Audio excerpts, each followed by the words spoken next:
नमस्कार, आपण पाहत आहे भांडाफोड न्यूज। एका दमात भ्रष्टाचारी कोमात, सोशल मीडिया, कर्जबाजारी, गुन्हेगारी, सट्टेबाजी, चोरी, मटका, जुगार, दारू, सावकारशाही, न्यायाच्या प्रतीक्षेत प्रशासन। भांडाफोड न्यूज, एका दमात भ्रष्टाचारी कोमात।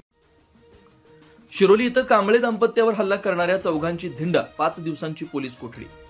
पुलाची शिरोली येथील कोरगावकर कॉलनी परिसरात मंगळवारी रात्री घडलेल्या हल्ल्याप्रकरणी अटक करण्यात आलेल्या चौघा हल्लेखोरांची गुरुवारी सायंकाळी पोलिसांनी धिंड काढली। पूर्व वैमनस्यातून दाम्पत्यासह त्यांच्या मुलावर धारदार एडक्यासारख्या हत्यारांनी प्राणघातक हल्ला करणारे या आरोपींना वडगाव येथील प्रथम वर्ग न्यायदंडाधिकारी समोर हजर करण्यात आलं असता न्यायालयानं त्यांना 5 दिवसांची पोलीस कोठडी सुनावली। मंगळवारी रात्री 10:30च्या सुमारास विलासनगरमध्ये जेवण करून फेरफटका मारण्यासाठी गेलेल्या दिगंबर कांबळे व त्यांच्या पत्नी आरती यांच्यावर अचानक हल्ला करण्यात आला। वैभव राजू बेडेकर वय 25, आर्यन अनिल शिंदे 18, साहिल अरुण बनगे वय 22 व साहिल उर्फ गणेश चंद्रकांत शुद्रुक वय 21 या चौघांनी हातात धारदार एडके घेऊन परिसरात दहशत माजवत दाम्पत्यावर वार केले।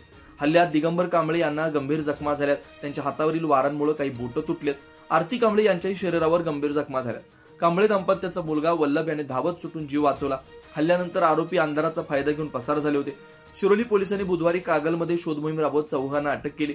गुरुवारी न्यायालयीन कोठडी मिळाल्यानंतर तपासासाठी त्यांना घटनास्थळावर नेण्यात आलं। यावेळी त्यांच्या हातांना दोरी बांधून परिसरातून फिरवत पोलिसांनी धिंड काढली। ही कारवाई पाहण्यासाठी परिसरातील मोठ्या संख्येने नागरिक जमा झाले होते। या प्रकरणाचा पुढील तपास शिरोली पोलिसांकडून सुरू आहे।